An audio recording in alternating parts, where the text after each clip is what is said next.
Hello students, welcome to my video for class 10th.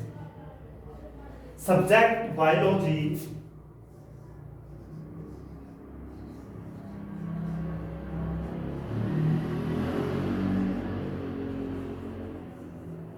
Chapter 6. According to NCERT, chapter name Life Processes.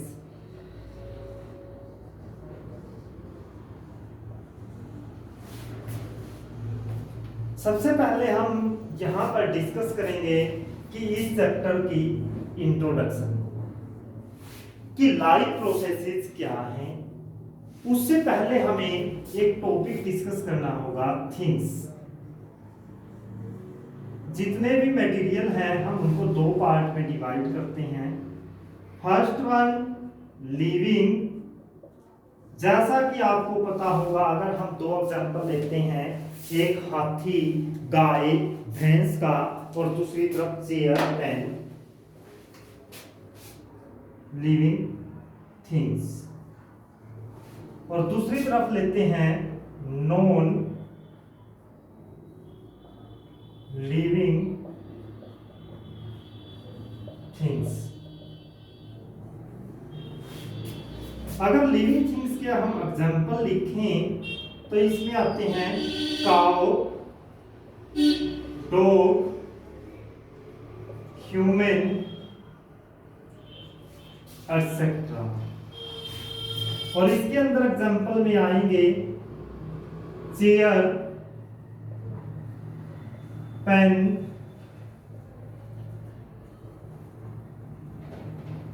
Chalk etcetera. तो living things अगर आप सोचने पर पता चले, जैसे मैंने बोला dog is a living thing.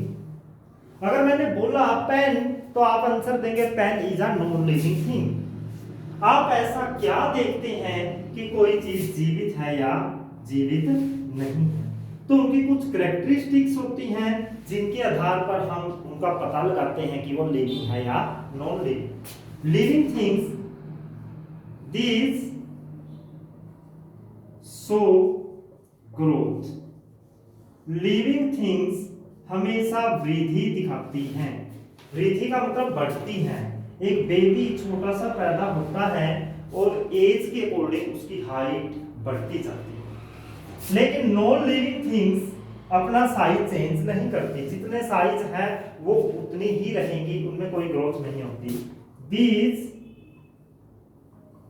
Do not show growth.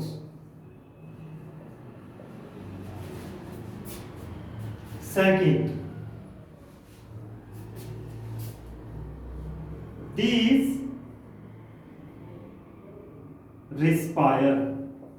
Respire या ब्रीथिंग भी कह सकते हो, ये सांस लेती हैं। लेकिन क्या कोई पेन, कोई पेंसिल, चाक कभी सांस लेता है? these do not respire, ये सांस नहीं लेते।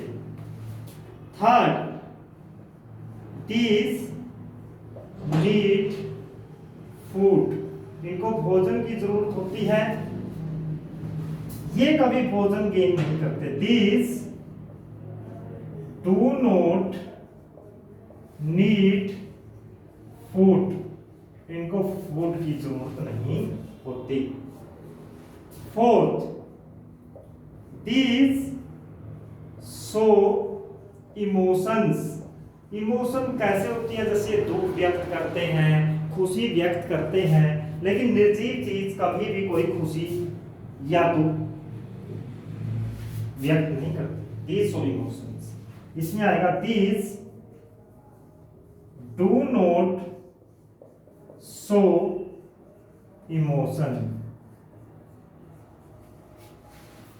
अब ये एक स्थान से दूसरे स्थान पर आती हैं, जाती हैं, लेकिन नॉन लिविंग थिंग्स नहीं जाती। कुछ जिनमें अगर हम फोर्स अप्लाई करें तब जा सकते हैं, जैसे चेयर है, चेयर के ऊपर धक्का लगाएं तब जाएंगी। उनका खुद का कोई ब्रेन पावर नहीं होती। These शो मूवमेंट, ये मूवमेंट शो करती है। और इसमें आएगा this do not show movement, इनमें किसी प्रकार की कोई मूवमेंट नहीं होती, इनमें किसी प्रकार की कोई मूवमेंट नहीं होती। तो ये लिविंग थिंग्स और नॉन लिविंग थिंग्स में कुछ डिफरेंस थे।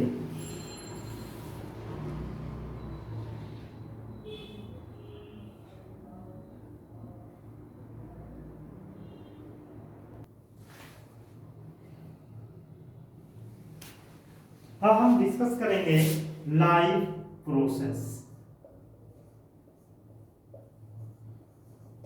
लाइफ प्रोसेस क्या होती है? जैसे कि हम अपने जीवन को चलाने के लिए डेली श्वास लेते हैं, हर टाइम हमें श्वास लेना पड़ता है, हमें भोजन खाना पड़ता है। क्या करना पड़ता है? हमें भोजन खाना पड़ता है। तो उन सभी प्रोसेस को हम बोलते हैं लाइफ प्रोसेस। हमारे जीवन को चलाने के लिए जितने भी प्रोसेस किए जाते हैं सभी क्या कहलाते हैं? Life process. तो हम बोलेंगे all the process which are carried out, carried out का मतलब है किए जाना, और परफॉर्म टू मेंटेन लाइफ, जीवन को चलाने के लिए जितने भी प्रोसेस किए जाते हैं उनको क्या बोला जाता है? Life process.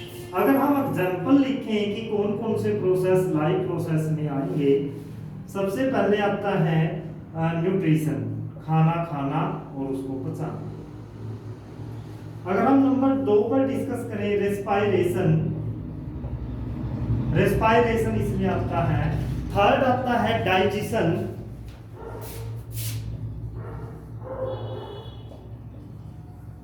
वैसे तो न्यूट्रिशन में ही आ जाता है डाइजेशन भी।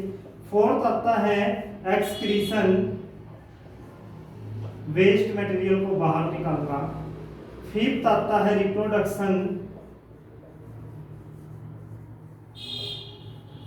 सिक्स्थ आता है सर्कुलेशन, रिप्रोडक्शन अपने जैसे जीव पैदा करना, एक्सक्रीशन वेस्ट मटेरियल को बाहर निकालना, और नेक्स्ट आता है सिक्स्थ सर्कुलेशन,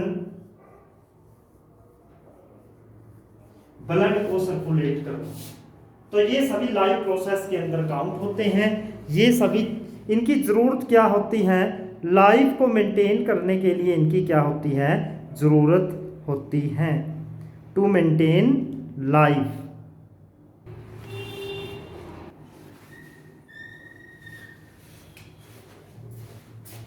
अगर हम देखें इन प्रोसेस को करने के लिए किस चीज की जरूरत होती है? Energy is needed to maintain life, और ऐसे लिख सकते हैं to perform life process. Source of energy क्या होता है? हम एनर्जी को कहां से लेते हैं? Food. Food is the ultimate source of energy. हमारी बॉडी को सारी की सारी एनर्जी फूड से ही मिलती है। कुछ हल्की फुल्की अमाउंट में एनर्जी वाटर वगैरह से, वो उसके डाइजेशन में ही काम आता है। तो आगे आएगा सोर्स ऑफ एनर्जी क्या हो गया? फूड। अगर हम डिस्कस करें व्हाट इज फूड, फूड क्या है? ऐसा मटेरियल जो हम खाते हैं, डाइजेस्ट करते हैं, एनर्जी लेने के लिए उसको बोला जाता है फूड। द मटेरियल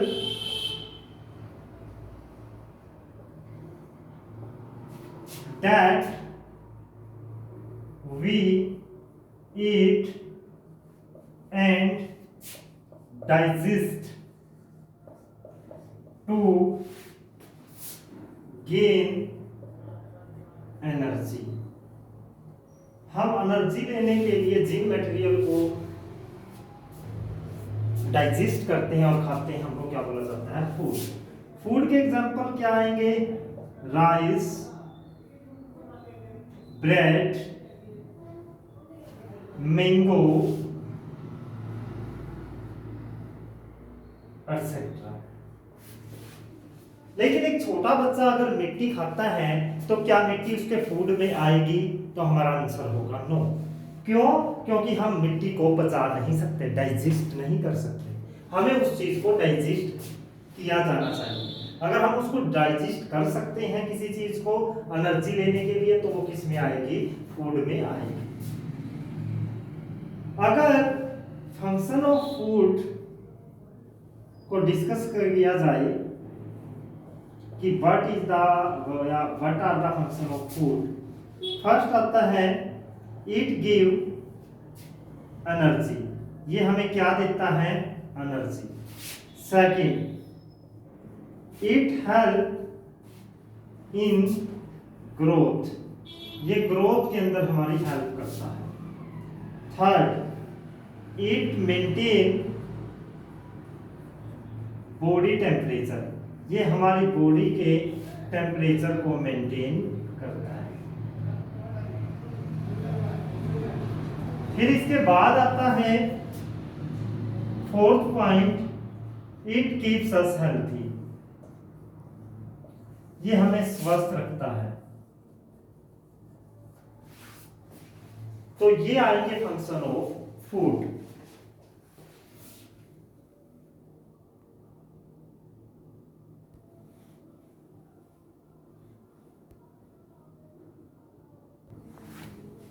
अगर हम डिस्कस करें, हमारे शरीर के अंदर जो हम भोजन खाते हैं या कोई भी चीज है, वो एक जगह पर नहीं रहती, वो मूवमेंट शो करती है। जैसे हम भोजन मुंह से लेते हैं, वो बॉडी के अंदर डाइजेस्टिव पार्ट के अंदर जाता है, तो भोजन के जो मॉलिक्यूल मूव करते हैं उसको बोलेंगे मॉलिक्यूलर मूवमेंट। दूसरा, ब्लड, अगर हमारी बॉडी में जो ब्लड है वो एक जगह से दूसरी जगह पर मूवमेंट करता है, तो हम उसको भी क्या बोलेंगे? Molecular movement. यानी मॉलिक्यूलर मूवमेंट क्या होती हैं? Molecular movement. हम यहां पर बोलेंगे दी मूवमेंट ऑफ मॉलिक्यूल या पार्टिकल्स। हमारे शरीर में जितने भी पार्टिकल्स हैं उनकी जो मूवमेंट होती है उसको बोलते हैं मॉलिक्यूलर मूवमेंट। तो मॉलिक्यूलर मूवमेंट की नीड क्या है? What is need of molecular movement? Molecular movement की नीड क्या है? तो इसका आंसर आता है, हमारी बॉडी किससे बनी हुई है? सेल से। जैसे कि 9th क्लास में आपने पढ़ा है, our body is made up of cells. फिर आगे क्या आता है? Cells form tissue and tissue form organ. यानी कि सेल से क्या बनता है? टिश्यू, और टिश्यू से क्या बनते हैं? Organ. This organ form organ system, और इनसे क्या बनता है? ऑर्गेन का सिस्टम बनता है, यानी बॉडी बनती है। यानी सेल से टिश्यू, टिश्यू से ऑर्गेन, और ऑर्गेन से पूरी बॉडी। क्या होता है? लाइफ प्रोसेस के दौरान जब हम पूरे जीवन में जीते हैं तो हमारी बॉडी में कुछ ना कुछ डिफेक्ट आते हैं, तो कुछ ब्रेकडाउन होता है। Some breakdown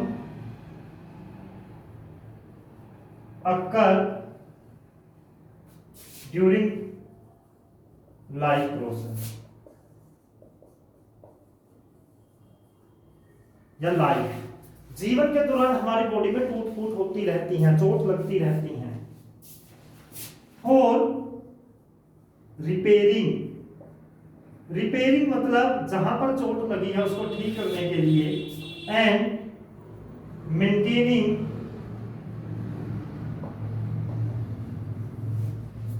the movement of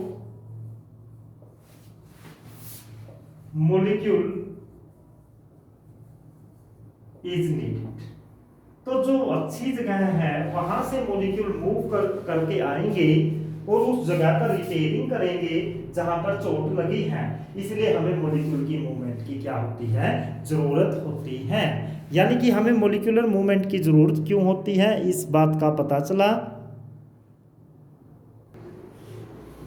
अब हम डिस्कस करेंगे व्हाट इज न्यूट्रिशन। न्यूट्रिशन क्या होता है? एक ऐसा प्रोसेस जिसके अंदर हम भोजन लेते हैं, भोजन को लेने का प्रोसेस, ऑब्टेन करने का प्रोसेस, फिर उसको खाना और फिर उसको पचाना, इस पूरे प्रोसेस का नाम है न्यूट्रिशन। न्यूट्रिशन क्या हो गया? The process of obtaining food, भोजन को लेना, and its utilization to gain energy. और हमें क्या करना है? भोजन को खाना है, फिर उससे क्या लेनी है? एनर्जी। इस पूरे प्रोसेस को हम क्या बोलेंगे? न्यूट्रिशन। अगर हम टाइप ऑफ न्यूट्रिशन को डिस्कस करें, टाइप ऑफ न्यूट्रिशन का मतलब है कोई जीव किस प्रकार से भोजन लेता है। देखो, भोजन लेने के लिए कौन से प्रोसेस यूज किए जाएंगे? उस जीव अपना भोजन खुद तैयार करेंगे, जैसे कि पेड़ पौधे, वो धूप में खड़े होंगे और अपना भोजन खुद बनाएंगे, तो उसमें आएगा ऑटोट्रोपिक न्यूट्रिशन। यानी हम इसकी फर्स्ट टाइप को डिस्कस करेंगे, ऑटोट्रोपिक न्यूट्रिशन। यानी कि इस न्यूट्रिशन के अंदर जीव अपना भोजन खुद बनाता है। अगर हम दूसरी टाइप डिस्कस करें जिसमें जीव अपना भोजन खुद नहीं बनाएगा, जैसे मनुष्य अपना भोजन कभी खुद नहीं बनाता। मनुष्य अपने भोजन को पेड़ पौधों से या जानवरों से ऑब्टेन करता है, तो इस न्यूट्रिशन को क्या बोला जाएगा? हेटेरोट्रोपिक न्यूट्रिशन। हेटेरोट्रोपिक न्यूट्रिशन, हेटेरोट्रोपिक न्यूट्रिशन के अंदर जीव अपना भोजन खुद बनाने की बजाय दूसरे जीवों से लेता है। अब दूसरे जीवों से हम भोजन कितने तरीकों से ले सकते हैं? पहला, कि कोई जीव दूसरे जीव के शरीर के ऊपर रहेगा और उससे अपना भोजन लेगा, जैसे जूं। अगर किसी मनुष्य के हेड, सिर के अंदर, बालों के अंदर जूं है, तो वो जूं उसके बालों के अंदर रहती है और वहां से भोजन प्राप्त करती है। यानी कि वो उस जानवर को या उस जीव को मारेगी नहीं, लेकिन वहां से भोजन लेगी। उसको बोलते हैं पैरासाइटिक न्यूट्रिशन। पैरासाइटिक न्यूट्रिशन हो गया, एक जीव दूसरे जीव के शरीर पर रहता है। अब कुछ ऐसे जीव होते हैं जो मरी गली सड़ी चीजों से अपना भोजन ऑब्टेन करते हैं, जैसे मरी गली सड़ी चीजों के ऊपर रहते हैं। मरी गली सड़ी चीज के ऊपर से अपना भोजन लेंगे, उनको बोलेंगे सेप्रोफाइटिक न्यूट्रिशन। तीसरा आता है, जैसे मनुष्य अपने हाथ से उठाकर भोजन को खाएगा और उसको इंजेस्ट करने के बाद पचाएगा और फिर क्या करेगा? शरीर के अंदर पचाएगा, वो आएगा होलोजोइक न्यूट्रिशन। यानी कि न्यूट्रिशन कितने टाइप के हुए? दो। एक तो जो जीव अपना भोजन खुद बनाते हैं उनका न्यूट्रिशन ऑटोट्रोपिक न्यूट्रिशन। एक जीव अपना भोजन खुद नहीं बनाते बल्कि दूसरे जीवों से प्राप्त करते हैं, हेटेरोट्रोपिक न्यूट्रिशन। अब दूसरे जीवों से भोजन लेने की तीन विधियां हो गई। दूसरे जीव के शरीर के ऊपर रहना और वहां से भोजन लेना, जैसे जूं।